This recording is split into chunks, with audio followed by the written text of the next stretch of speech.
Hi there guys. A while ago, I 3D printed this life-sized Archer statue from one of my favourite childhood movies, Small Soldiers. And of course, I couldn't make Archer without also making Major Chip Hazard. So let's get into the video. This Chip Hazard file was made by the same 3D modeler as the Archer file and is available to purchase on the Cults 3D website. I'll include the link in the description box below. I arranged the arms and body in the Cheeto Box slicer for printing. I want to mention that I did modify the hip section on Tinkercad to allow me to add a light to the belt buckle. These pieces were then printed on my Elegoo Saturn 8K resin printer using Elegoo's own water washable clear green resin. After the print was complete, I let the excess resin drip back into the vat tank. I then put the pieces into my wash station, and after they had fully dried, I cured them in the UV curing station.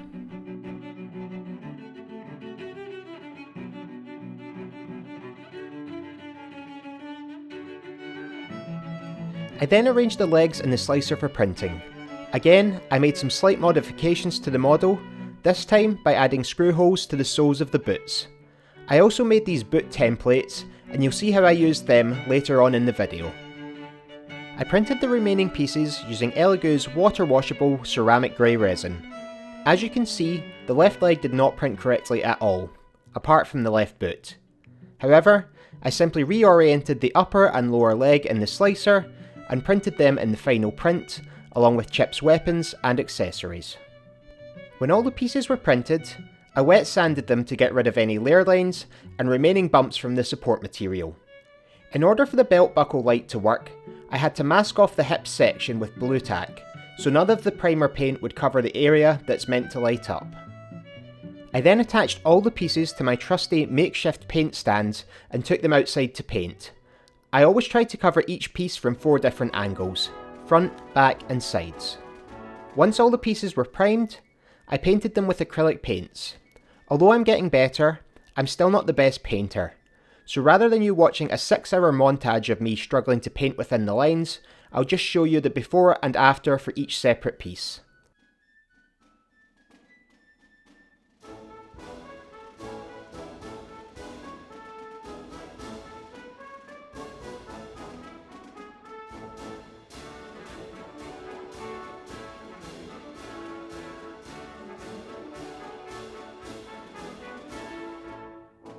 Once the pieces were fully painted, I glued them together with some cheap but strong super glue, and it was time to move on to the stand.